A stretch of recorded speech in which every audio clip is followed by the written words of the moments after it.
Hi guys, we're back with Naiva Speaks. You got your girl Nova, and today is Juneteenth, which means that 159 years ago today, after the Civil War was won, all my niggas was free. Today was a bit of a spontaneous day. So I was out celebrating and I was home enjoying my quote-unquote paid day off. And she texted me and was like, yo, we should get together and do this. And I was like, of course, I'll pull out the popsicles. I'm really excited to be doing podcast number 2. Our first one, we didn't really know where we were going with this, but we're very committed now. We still don't know where we're going with this. We don't, but do we know where we're going in life? We're 20, there's lots of shit going on. So, you know, there's going to be some uncertainty at this age and just in these times, politically, economically. Can we talk about like the political and economic state of the world right now? Anyway, so yeah, I have some ideas on my mind now. Last podcast was a bit shorter. We're looking to put some more topics in this one. So, what is the first one? The first topic today is our experience as young Black women in America. I think it's really funny how I just said America. But anyways, for me, I grew up... Got the KKK in there. I grew up in a predominantly white town in South Dakota, so my experience was a little bit more different. I feel like a lot of the time people were trying to dilute my Blackness, all while also like putting a lot of emphasis on it, like letting it be known that I was apart from the rest of them, which was stressful at times, but helped me to embrace my Blackness more because, bitch, you're just mad because you're not flavorful and spicy. Why are you mad? Because my pussy pops severely and yours don't. You know what I'm saying? And you can't say nigga. And you can't say nigga. What age do you think you really became more hyper aware of, you know, just what being Black was going to be like in this small town? And, you know, when did you come to some realizations is what I'm saying. So I think right off the bat, like my first day of school, our first day of school was the most evident. What grade? I was in 6th grade when I first moved there. And like upon my arrival, I was immediately bombarded by a bunch of these students who were like gawking at me, looking at me like I was some sort of individual from a different species.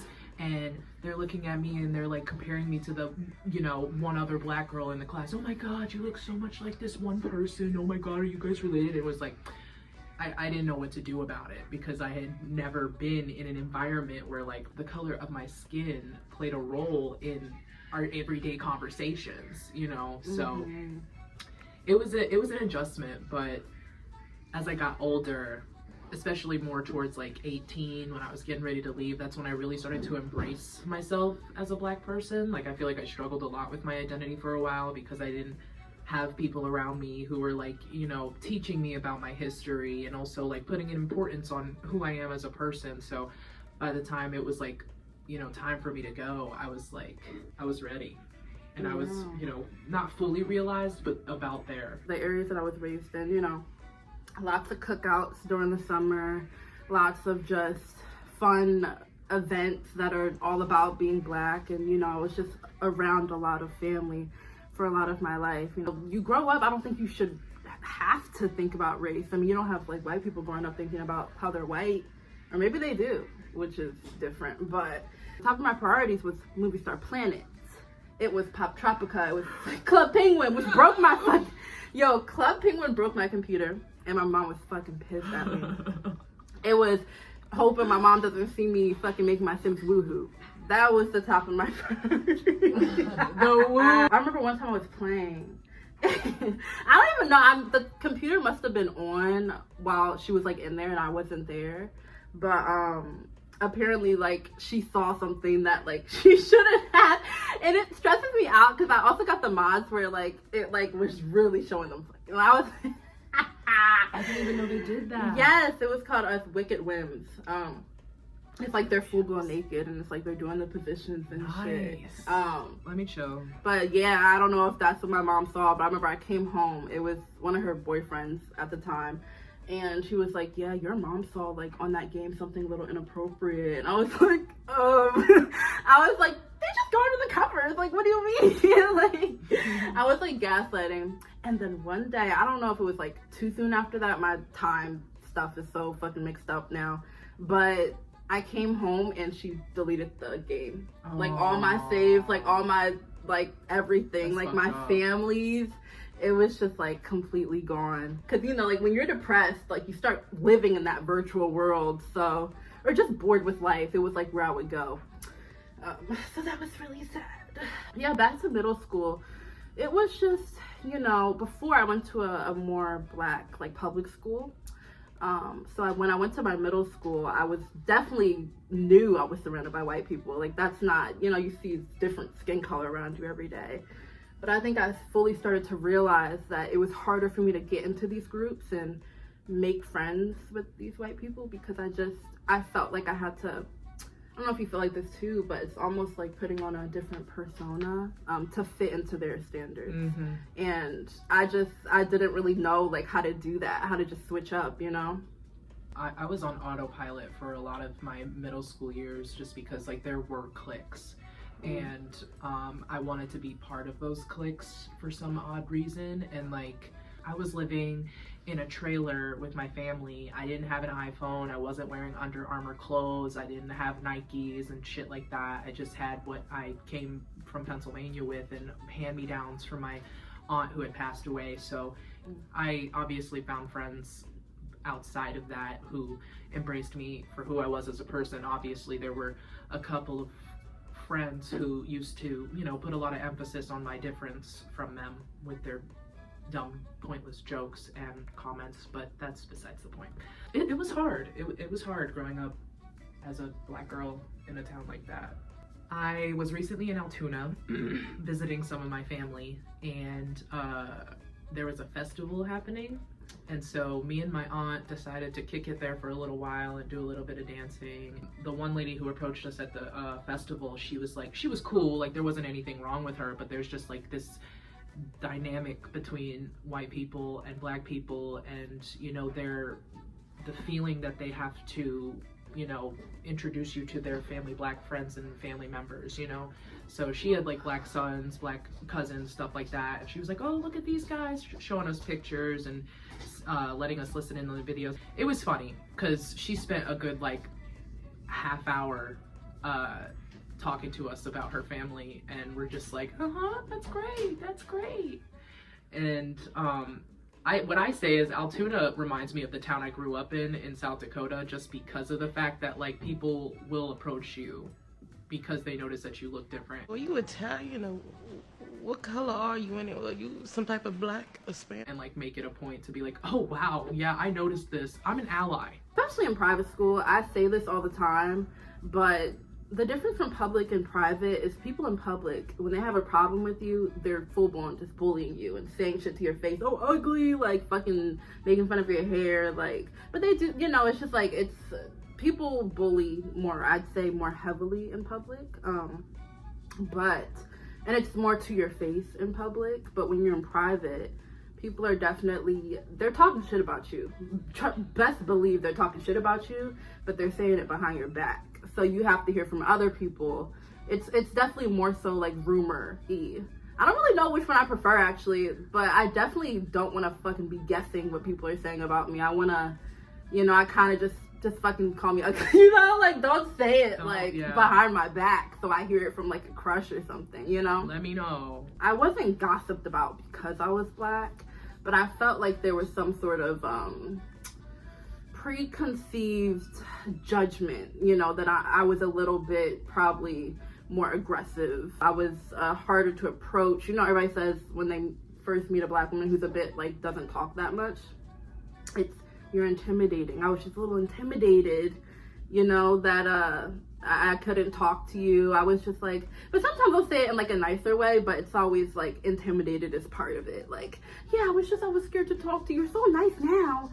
But I was scared to talk to you because I was a bit intimidated, and you know, your style's so good, you know, trying to make it, they were intimidated because of my style, or another person's like, I was intimidated because when you laughed, you would laugh really loud, so sometimes I thought you were laughing at me, and I'm like, That is fucking crazy.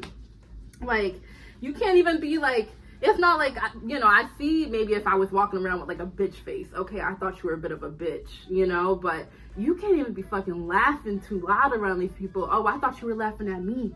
I thought, you know, you were just a rude person, you know, and you laugh really loud because you're talking shit. And I'm like, damn, you can't even be happy.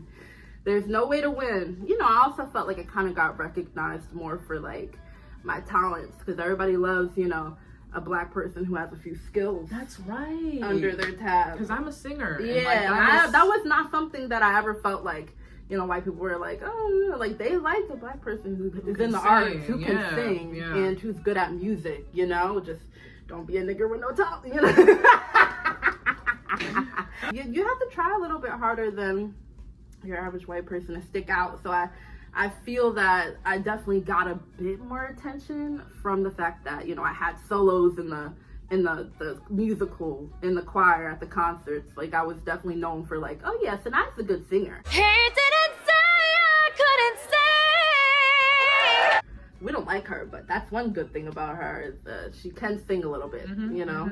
Also, with the majority of my friends being white, it was like, I felt in a way like I was being washed away as a black girl. You know what I'm saying? Like, it didn't define me back then. But then, like, as I got older, especially after COVID hit. You realize all that shit once you're older and have some alone time. After COVID hit, it was like you had all that time to yourself, and you're spending a lot of time in your room, like on your phone, shit like that. You're seeing stuff. And then, like, also at that same time, it seems like a lot of families were falling apart. And so, you know, I felt alone for a lot of the time. And so I started turning to other people outside of my home who, you know, helped me to embrace myself as a person. Granted, they weren't like creative, but they were expressive, and they like spoke their mind, and, you know, they were real with me and helping to open my eyes to things that I was blind to. And so, you know, after a few months of spending time with these people, I, you know, started realizing like what it is that I wanted with my life and who I am, and like to be proud of who I am. And it was at that same time. And she is very mature. Yeah. Very. At that same time that I was like, you know, starting to embrace who I was as a person, and a black person at that, that's when like me and my parents started to like fall off a little bit. I was, you know, breaking free from this mold that they had created for me, and it was scaring them. Sanai's phone died again. First of all, it didn't die. It never died, but like it wasn't. It was. Oh. Yeah, the storage cut it off. You Sorry. can't get me for that one this time. I want too much, whatever. But at that same time that I was starting to embrace myself, that's when my parents started to like really show their true colors. Because, like I said, I was breaking free from their eyes, and, you know, it was scaring them. But it's just mature. It's just maturing and growing up, and like that realization that like, holy shit, this child that I raised is like grown and like getting ready to move out of this house. Yeah, and isn't fucking taking everything I'm saying. Exactly. You know? And like a lot of the things that they were saying didn't align when with it's what like, I believed. they think it's just like a sudden change, but, you know, it's stuff that you fucking are so sick of hearing all throughout your childhood that just builds up in you and enrages you. And so weird, because these parents think that like, oh yeah, I'll just say as much shit as I can and there's gonna be no breaking point. But you come to an age of realization when you're a girl and you're younger, you have a very close connection with your father usually. And I've seen this on TikTok, so I know it's not just me, but I feel like you get to like a teenager and they build some sort of like almost resentment and pull away from you. I don't really know where it comes from, but it's just something that after you've realized that shift happened and that pull away happens, it's like, okay, fuck, I'm gonna pull away too. And then you're like 20 and you're realizing, you know, what you want this stage of your life to be. It's kind of just like, do I want to put up with that now? There's so many other things I'm like about to be stressing about. The parent who's not being the best parent is kind of something that I can't deal with right now. I'm fucking about to start dealing with bills and rent. Chicken, turkeys, like, it's not something that is going to positively help me in this stage of my life. And it's definitely a sad realization, realizing that, you know, you sometimes won't be as connected to your parent all throughout your life as you thought. But sometimes you just mentally just have to do it. This summer has just been very nostalgic, and not nostalgic in like a good way, like nostalgic where you're thinking about all the summers you had as a child, and like, you know, how fucking different life used to feel a few summers ago. This used to be like the most fun. Your mom's gonna take me to the beach, and I'm gonna get ice cream every day, and just like shit that used to joy us when we were little. And comparison is a thief of joy, so it's like, it's not good to compare, you know, your life now to when you were little and keep looking back, because it gets kind of debilitating. But it's just, when you're 20, I mean, I still feel like a kid very deep down. I feel like I'm just always gonna have, you know, she's always in me, just me. The kids in us are always with us. Yeah. We're just, you know, they're just locked away somewhere. And they see all these changes in your life and all this stressful shit, and they just want to be themselves again. Yeah, I heard a quote one time that our present selves is our past selves' wildest dreams, or we are living the life that we wanted to live, like, you know, 4 years ago. Like, especially for me, like when I was in high school, all I wanted to do was be on the road. I wanted to see places. I wanted to travel, be famous, be quote unquote famous. And here I am, 21 years old, living in Philadelphia, and you know, I have the ability to be able to go on trips sometimes here and there. And you know, when I first moved here, I was traveling everywhere with my aunt, which was like amazing. Granted, it was overwhelming because it was you know, 6 years after I was locked away in this shelter somewhere in South Dakota, and then I'm like here in Atlanta, Georgia, at some Afro Beats music festival, like looking at all these people and like realizing that they're comfortable in their skin. Like they probably don't have a lot of people in their life telling them, oh, your hair looks weird, or like referring to you as the girl with like the good tan or some shit like that. And it was beautiful. It was a beautiful thing to see. I did get overstimulated a couple of times. Like that was the year that That's the consequence of bed rotting. It's like, I realized once I'm outside and I'm like, this is gonna be so much fun. I'm going to this festival. It's so overwhelming, and I'm like, what do all these different people around me think of me? I love being black though. It seems though that the more that I embrace myself, the more people try to take away from my blackness. Like I had one girl tell me the other day that if it were not for my hair, she wouldn't have thought that I was black. And I know she didn't mean. I know she didn't mean anything mean by it, but it still hit me the wrong way, because like I said, I don't think there's ever going to be a point in your life where you are 100% okay and sure about who you are. And you know, I'm 25% Cuban and German, so that them German genes are like eating every other gene that I have. My mother is black, but like my Oma was like a blonde hair, blue-eyed German. She migrated from Germany. She had that tough accent. And then she had my dad, who, you know, never embraced himself as a black man. Like his dad is Afro-Cuban with dark skin, and so like I always considered him to be black, but like dad never does. He was always like, oh, we're not black, we're Cuban. And it's like, do you want to go down? Like, do you want to throw down? Because I know who I am. I'm trying to be comfortable with who I am. And you're over here being like, no, don't be comfortable with that because that's not who you are. No. I'm not black. I'm Dominican. No, that's not what you tell your black kids. That's not what you tell your black kids. You just don't do that. It's wrong. It's sad.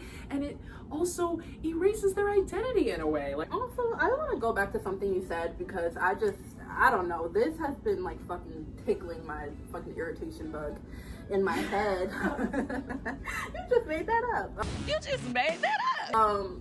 But back to the white passing thing. I don't know when people started feeling so comfortable telling. It's not even asking, it's telling now. You know, you look a little white passing.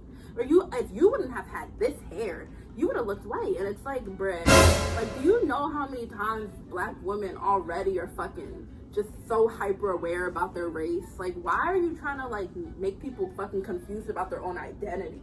It really gets to like the worst people thing that you don't can say to a realize black how person. It gets to people, you know, because then they're gonna start being like, wait, do I look white? Like, you know, do I not have black features? Like, I say there are 50 shades of black, and we are 2 of the 50. And then there's like a whole thing where it's like, okay, like now people think I'm white passing. Now I have to try extra harder to, you know, show that I'm in touch with my black side, not just physically, but there's even like a persona people expect you to have. We all know, and it's just, It's crazy to me how comfortable, like, and it's become a discussion, but like for a lot of celebrities, and just in media right now, where it's like, oh, like this celebrity looks like white passing, you know, and it's a whole thing. And I don't really know which race kind of puts the most takes on it, but I do find it that it has been a lot of people in my own community, like, you know, Black people, who have felt the most comfortable saying that you look kind of European, you know. And it's like, we're supposed to be here for each other. Like, why are you, you know, the person I feel the most comfortable with, like, trying to question my Blackness? Like, you should be here with me in my Blackness. That was growing up in middle school with these guys.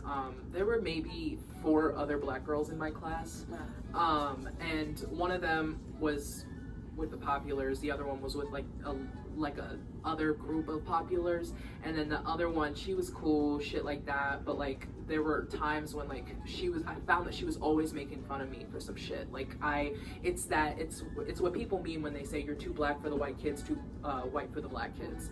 And I don't have any sort of personality that would indicate that I come from like a, you know, a cultural home, but that shit even goes into like music taste, like my music taste, my personality, the way I talk, the way I dressed. It was always something that was like picked on, because like I was always like this.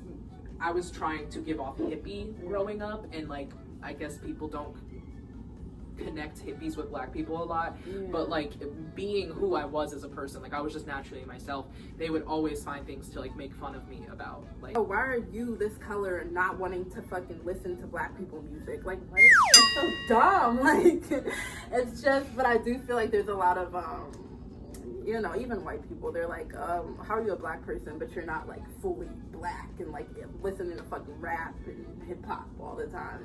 I think music's just like a prime example. People are very judgy, and whatever you listen to, it's very it's race connected, which is so weird. I feel like there's this assumption about like the majority of Black people as a whole, and if you don't know like the classic like Black like fucking cookout songs, like you're like, what? How do you not? Did you even grow up? You're suddenly like 10 levels less Black. Yeah, you know? It's like a quiz. Yeah, so there are so many different personalities out there, you know what I'm saying? Like you can't fit one person into a single box with a label, you know what I'm saying? Because we're so broad, and you know, we're all our own individuals, and so there is no particular way to be a Black person. You just are who you are, and then there's the ethnicity aspect and shit like that. I don't think that I was just myself, you know, and I liked what I liked. I was sitting up there listening to fucking Lana Del Rey, and they're looking at me funny, like, what?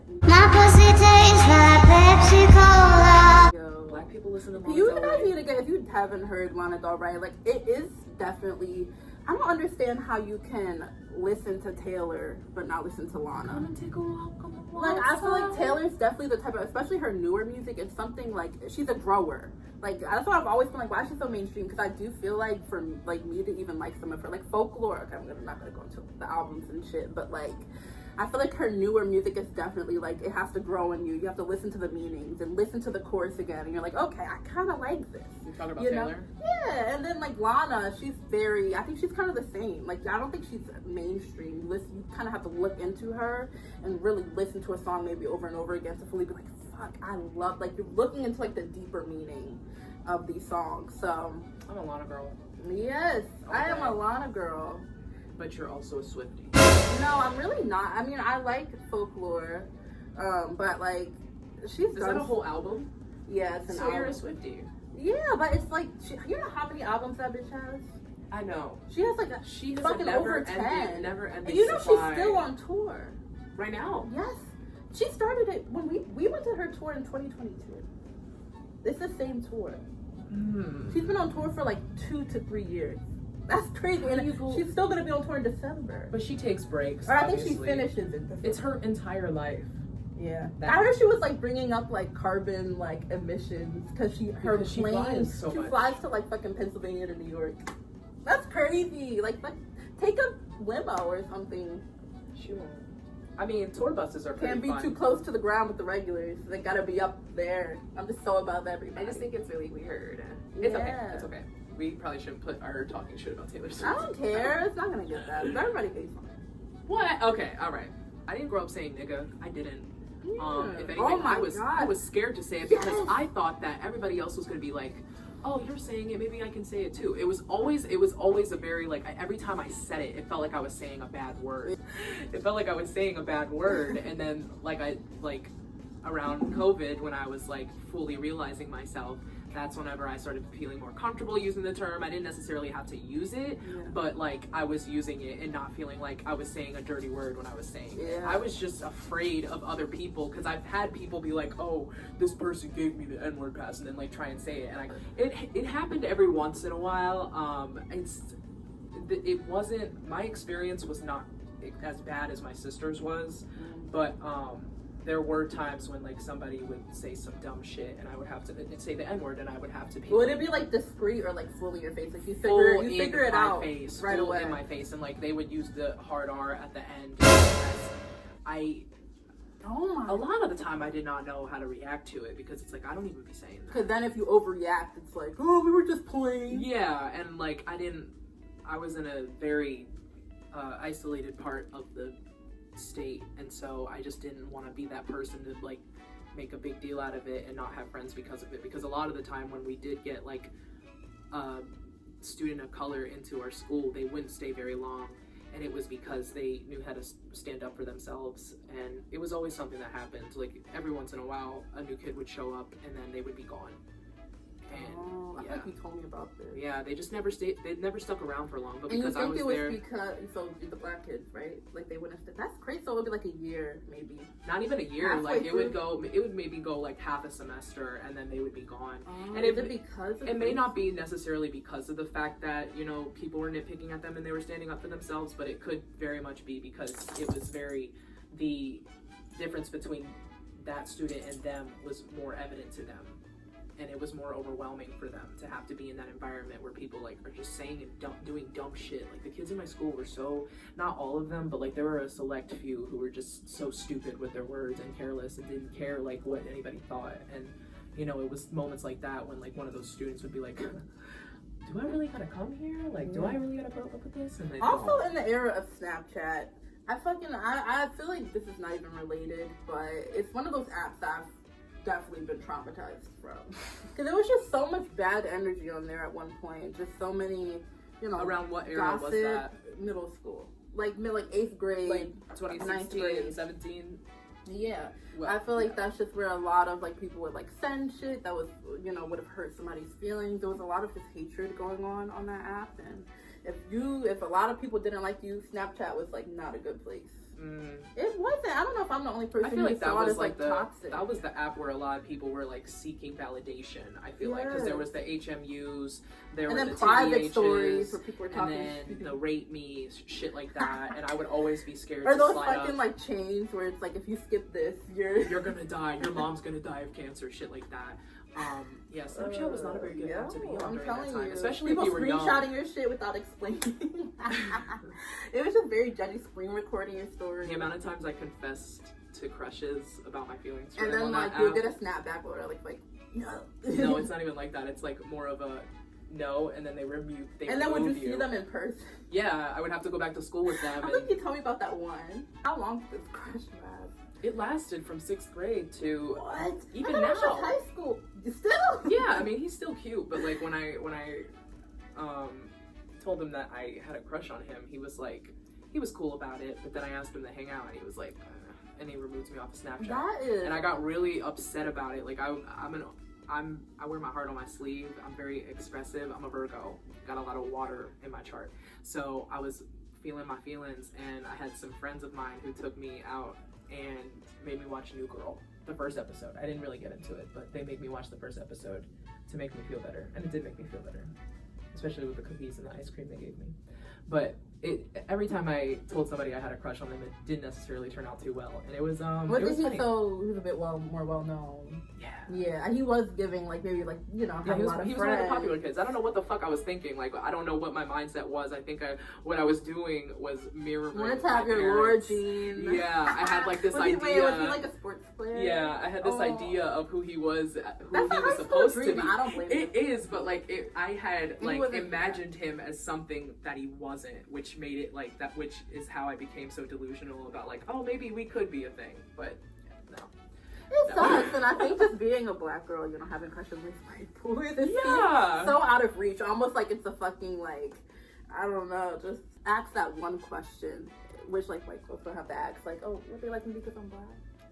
Oh my god, reading all of my old journal entries from that time, it was Really? always, yeah, I'd be like, he probably doesn't like me because of my kinky hair and like, you know, my love handles, like all these other girls are so, you look so tight and pretty and I'm not, and like that was the mentality that I had back then. Probably a lot of, you know, blonde, like, A straight lot of hair. yeah, a lot of that.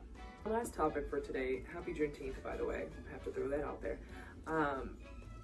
Thank you so much for tuning in. If you've made it this far, We are looking for our little group of fans. we be rambling, but like, you know, the ones who stick around are meant to stick around. You know what I'm Yeah. saying? And eventually, our channel will become more organized and a little bit more understandable. But like right now, we're just two high girls talking and, you know, having a good time together. So thanks, and I Thank hope you you. really enjoy. Wait. Before we end, I think we should do like 3 facts about ourselves so that people maybe know a bit more about us. Okay. I mean, we did go into like deep stuff about us, but just like, what are 3 facts today that are, like, let somebody kind of quickly know you instantly? Okay. I'm 21 years old. Yeah. I'm a musician. Single. I'm a musician. Single. I play music. Aw. And I identify as queer. She, her. Yes. I am gay. Why did it squeak? Because it got. I am gay. Actually, let me say queer. We were like, what do you mean? Like, what root of gay? I'm gay. I'm queer. Oh my god. I'm black. Obviously. Okay, this is like dumb. Let me think of something. No, that's a fact. I'm in a relationship black. right now. A queer one. It's going well. Shout out. She's been a big fan. Really? Yeah. Oh, love that. Love that. And yes, in my 20s, and we're just exploring so much right now. So I was like, this would be a good podcast to have to talk about our recent thoughts, and sometime in the future we can look back at them and be like, wow, we were just starting out and they didn't know what was coming. Hopefully it's good. I'm trusting that it's good. Everything's gonna be good. Yeah. But on that note, thanks.